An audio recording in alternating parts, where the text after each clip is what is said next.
नमस्कार साथियों, मैं शिवम आप सभी लोगों का स्वागत करता हूं अपने YouTube channel Navodaya online classes में। प्रिय विद्यार्थियों, जैसा कि हम पढ़ रहे हैं इंग्लिश ग्रामर, आज का हमारा टॉपिक है प्रोनाउन यानी सर्वनाम। सर्वनाम में हमने कुछ बातों को पढ़ लिया है, आज उसके आगे का पढ़ेंगे। आज हम पढ़ेंगे रिलेटिव प्रोनाउन, जिसे कहते हैं संबंधवाचक सर्वनाम। तो प्रिय विद्यार्थियों, संबंधवाचक सर्वनाम वे सर्वनाम जो जो सर्वनाम दो उपवाक्यों को जोड़ते हैं तथा वाक्य में प्रयुक्त हुए संज्ञा को यानी पहले वाले वाक्य के संज्ञा को एक दूसरे से जोड़ते हैं, उसे ही रिलेटिव प्रोनाउन कहते हैं। या कहें तो अपनी पूर्व संज्ञा से संबंध रखते हैं, उसे रिलेटिव प्रोनाउन कहते हैं। आइए इसको अच्छे से समझते हैं और अच्छे से याद करने का, स्मरण करने का प्रयास करते हैं। यदि आप सब हमारे चैनल पर नए हैं तो हमारे चैनल को सब्सक्राइब करें, लाइक करें, शेयर करें। आइए चलते हैं अपने रूप रेखा पर पाठ्यक्रम। तो हमारा जो तीसरा है रिलेटिव प्रोनाउन। क्या है? रिलेटिव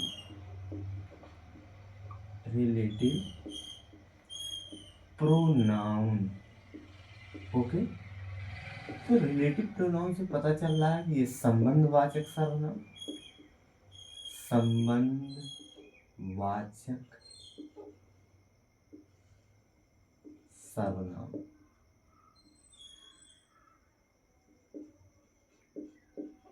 सर्वनाम, ओके, जो सर्वनाम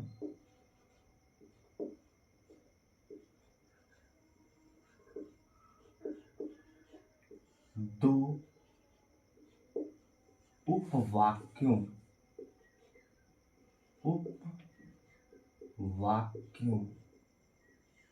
यानी कह सकते हैं इसे क्लॉजेस, CLAUSES, क्लॉजेस को जोड़ता है, को जोड़ता है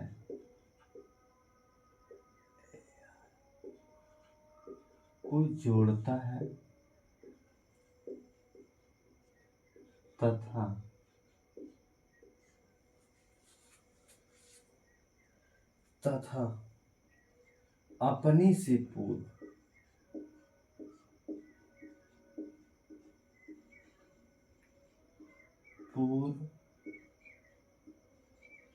प्रयुक्त हुए संज्ञा, अपने से पूर्व प्रयुक्त हुए संज्ञा कहे तो नाउन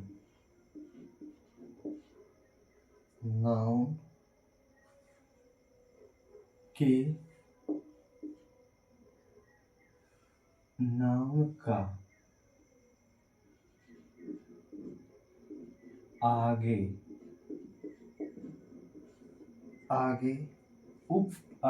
के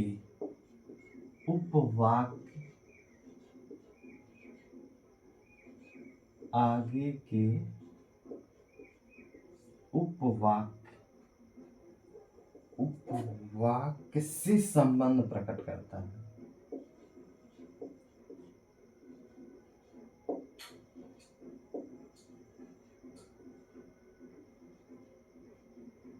संबंध प्रकट करता है, उसे रिलेटिव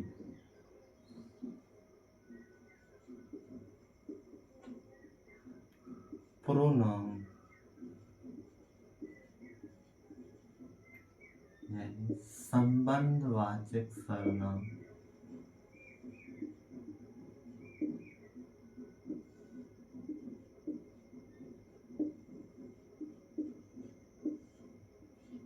कहते। ओके, एक बार और अच्छे से पढ़ लेते हैं। रिलेटिव प्रोनाउन संबंधवाचक सर्वनाम, जो सर्वनाम दो उपवाक्यों को जोड़ता है तथा अपने से पूर्व प्रयुक्त हुए नाउन का आगे के उपवाक्य से संबंध प्रकट करता है, उसे रिलेटिव प्रोनाउन संबंधवाचक सर्वनाम कहते हैं। प्रिय विद्यार्थियों, उसमें दो उपवाक्य होंगे और उसमें जो नाउन होगा पूर्व में प्रयुक्त, उससे क्या है, आगे के उपवाक्य में संबंध प्रकट करेगा, उसे ही क्या कहेंगे, रिलेटिव प्रोनाउन। जैसे अगर हम कह सकते हैं यह वही लड़का है जिसने पुरस्कार पाया, तो वही लड़का है जिसने पुरस्कार पाया, तो एक दूसरे से जो संज्ञा उसमें है बॉय, उसका पिछले वाले वाक्य से क्या कर रहा, संबंध प्रकट कर रहा। तो आइए चलते हैं, इसको समझते हैं उदाहरण के माध्यम से। तो एग्जाम्पल देख लेते हैं। उदाहरण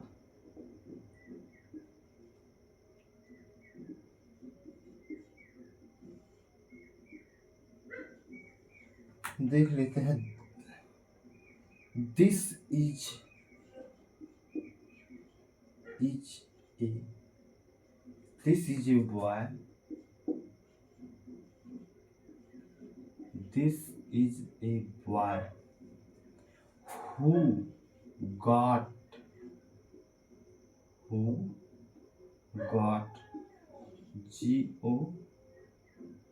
got the prize,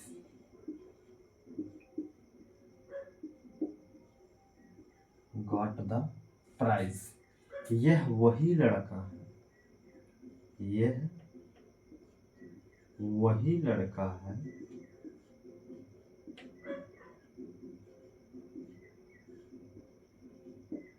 यह वही लड़का है जिसने पुरस्कार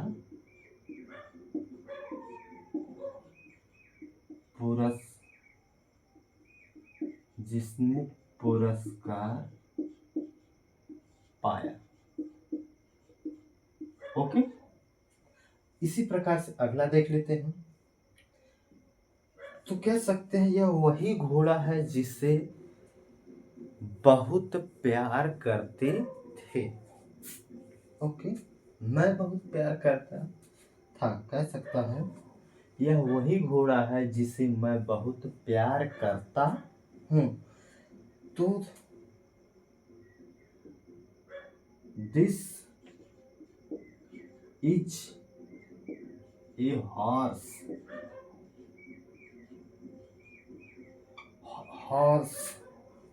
whom I love very much। I love very much, MUCH,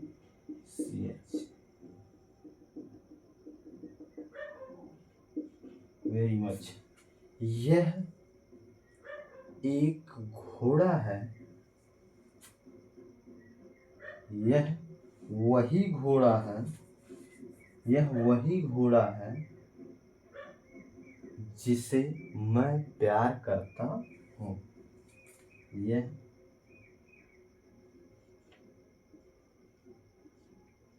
वही घोड़ा है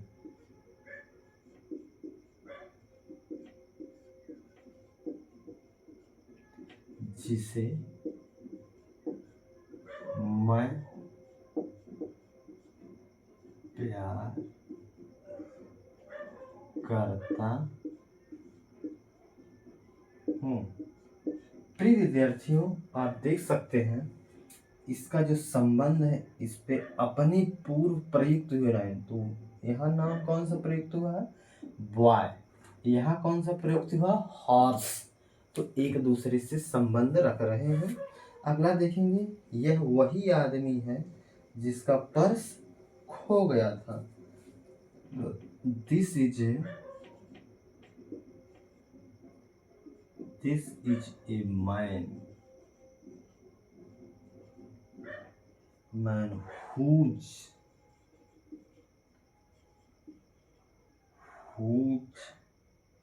purse PURS purse was last lose lose मतलब खोना LOS कह सकते हैं लूज्ड LOST लूज्ड ओके।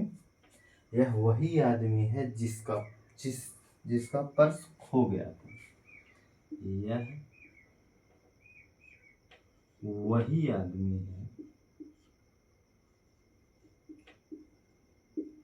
यह वही आदमी है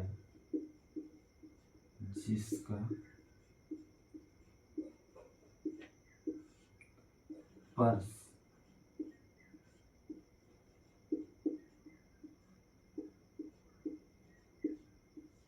खो गया था। ओके, इसी प्रकार से हम अगला देख लेते हैं। तुम कहते हो वह ठीक है। जो तुम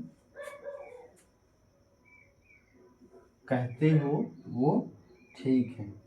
वाट से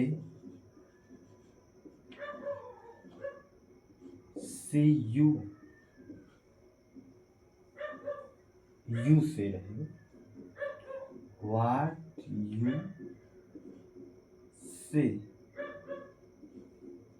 ठीक इज राइट RIGHT। जो तुम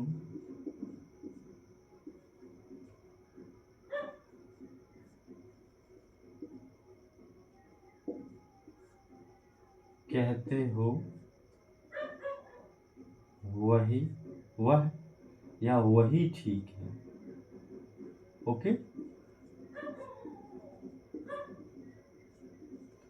प्रिय विद्यार्थियों, आप सब देख सकते हैं कि ये जो संबंध है अपने पूर्व पद यानी पूर्व नाउन या पूर्व पद भी कह सकते हैं। ठीक है, क्या है? संबंध रख रहा है अपने पूर्व प्रयुक्त संज्ञा से। तो आप इसको अच्छे से लिख लीजिए, देख सकते हैं, इसको नोट कर लीजिए। आप देख ही रहे हैं who, whose और what। तो ये जो है एक दूसरे उपवाक्यों को किनसे जोड़ ही रहे हैं, तो इन्हें ही क्या कहेंगे? रिलेटिव प्रोनाउन कहेंगे। Okay, relative pronoun. और उससे पहले जो देख रहे हैं आप सब संबंध नाउन से प्रकट ही हो रहे हैं, तो इसको थोड़ा सा लिख लेते हैं। लिख लेंगे who, whom, whose और what दो उपवाक्यों को जोड़ते हैं और अपने पहले प्रयुक्त हुए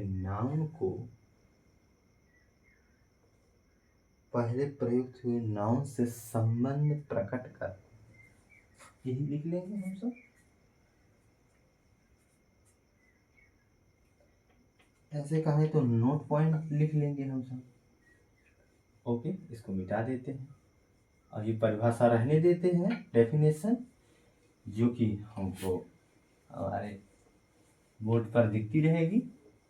ओके, तो देखते हैं, लिखते हैं नोट पॉइंट में। नोट पॉइंट में लिखना है हमें कि who, whom, whose और what, यही ना हमने लिखा है what शब्द तो उपवाक्यों को वाक्यों को जोड़ता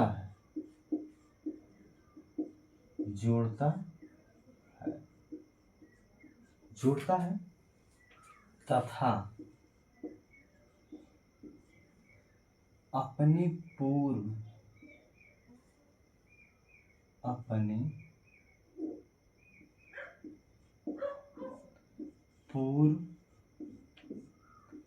प्रयुक्त नाउन यानी संज्ञा से संबंध प्रकट करता है।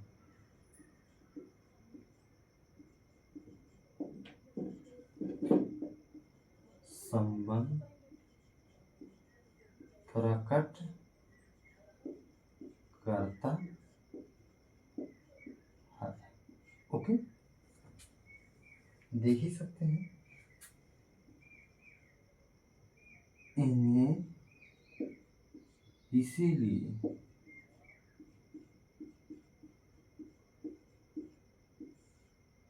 रिलेटिव प्रोनाउन यानी संबंधवाचक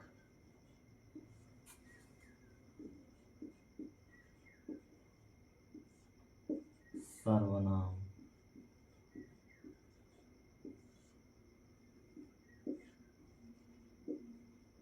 कहते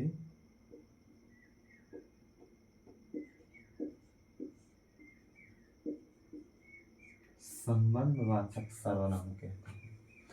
तो प्रिय विद्यार्थियों, आप सब देख सकते हैं, एक और लिख सकते हैं नोट पॉइंट में कि वे प्रोनाउन जो अपने पूर्व प्रयुक्त हुए संज्ञा से संबंध या संज्ञा या सर्वनाम से प्रकट करते हैं, उसे पूर्व पद कहते हैं। जैसे भी हमने देखा, हमने पद की भी बात की थी। तो पद जो होते हैं ये सब क्या है, तो मिटा ही दिए। जैसे जो भी सेंटेंस होता है उसमें अगर एक एक करके देखें, वो क्या है, पद है। और अगर किसी सेंटेंस में प्रयुक्त हुए हैं, उसके अगर पहले हैं तो उसे पूर्व पद कहते हैं। जैसे इसमें दो उपवाक्यों को जोड़ रहे हैं, तो पहले उपवाक्य में जितने भी पद प्रयुक्त हुए हैं उसे क्या कहेंगे, पूर्व पद कहेंगे। ओके, एक लाइन इसको भी लिख लेंगे। तो कहेंगे कि प्रोनाउन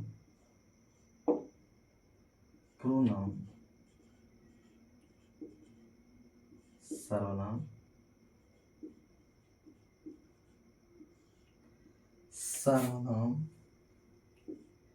के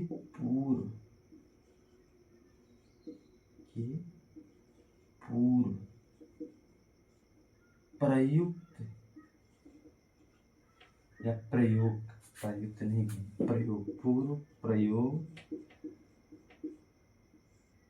संज्ञा, पूर्व प्रयुक्त संज्ञा या सर्वनाम आते हैं। उसमें ना दिस इज ए हॉर्स, ठीक है, ऐसे ना था, होम आई लव हॉर्स, तो उसके पहले दिस इज, वो भी क्या है, पूर्व पद है। वो भी क्या है, उसमें प्रयुक्त है, सर्वनाम प्रयुक्त हुआ। दिस क्या है, कैसा सर्वनाम है, डिमॉन्स्ट्रेटिव प्रोनाउन, जिसे हम कहते हैं संकेतवाचक सर्वनाम। तो कह सकते हैं सर्वनाम आते हैं। और अगर दूसरी भाषा में समझना चाहें तो ऐसा हम कह सकते हैं कि उसके पहले जितने भी संज्ञा या सर्वनाम प्रयोग हो उसे पूर्व पद कहते हैं। बस उसे पूर्व पद कहते हैं, पद कहते। ये तो समझने के लिए एक बार सेंटेंस पे लिख के बता देते हैं आप लोगों को। This is a boy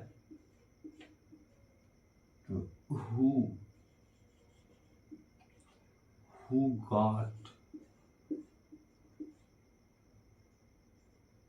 got the prize. PRIS prize Z E रहेगा भाई, प्राइज ऐसे नहीं लिखा जाता, ZEPRIZE। अगर उसमें गलती हुई होगी तो आप सुधार लीजिएगा, ZE रहेगा। ओके, तो हमारा तो मिट गया। तो अब यही देखिए कह रहे हैं प्रोनाउन, ये भी एक प्रोनाउन ही है, ये भी एक प्रोनाउन ही है ना। तो लेकिन ये वाला इससे क्या कह रहा, संबंध प्रकट कर रहा है। तो ये क्या कह रहे हैं, इससे पहले है तो इसको पूर्व पद, इसी को ही क्या कहेंगे, क्या कहेंगे, पूर्व पद। ओके, पूर्व पद देख सकते हैं आप। तो आप इसको अच्छे से नोट कर लीजिए। आगे हम लंबी क्लास ना करते हुए छोटा ही करते हैं, क्योंकि अगला हम पढ़ेंगे रिलेटिव प्रोनाउन तो हो गया, आगे हम पढ़ेंगे इंटेरोगेटिव प्रोनाउन, जिसे हम कहते हैं प्रश्नवाचक सर्वनाम। ओके, तो प्रश्नवाचक सर्वनाम अभी आप देख रहे हैं कि यहाँ भी हु का प्रयोग हो रहा है, हु, और वहाँ भी what, who, how, which, when, ये सब का भी प्रयोग होगा। लेकिन अब आप देख सकते हैं यहाँ भी प्रयोग हो रहा है, और उसमें भी आखिर अंतर दोनों में क्या है कि कब वो रिलेटिव प्रोनाउन होगा, कब प्रश्नवाचक सर्वनाम होगा, यानी इंटेरोगेटिव प्रोनाउन। तो प्रिय विद्यार्थी, हम इस पर अच्छे से चर्चा करेंगे। आज तो इसका आप लोग स्मरण कर लीजिएगा, देख लीजिएगा, समझ लीजिएगा। हमारे आने वाली पिछली वीडियो में आपको इससे और उसका दोनों का कंपैरिजन और अच्छे से इंटेरोगेटिव प्रोनाउन, जिसे हम कहते हैं प्रश्नवाचक सर्वनाम, को अच्छे से पढ़ेंगे। तो यदि आप सब नए हैं और हमारे वीडियो में पूरा देखने के लिए आप सभी का बहुत बहुत धन्यवाद। आप सभी लोग यूं ही अपना प्यार जताते रहें। तो आप सभी लोगों को आने वाली पिछली वीडियो में और अच्छा समझ विकसित होगी, क्योंकि तो समस्या है ना, कि हो आखिर क्यों, और उसमें भी हो, दोनों को अच्छे से हम कंपैरिजन करेंगे, अच्छे से समझेंगे, आप तक अपनी बाणी को अपने वीडियो के माध्यम से पहुंचेंगे। इसी क्रम में आप सभी लोगों को जय हिंद, जय भारत, नमस्कार।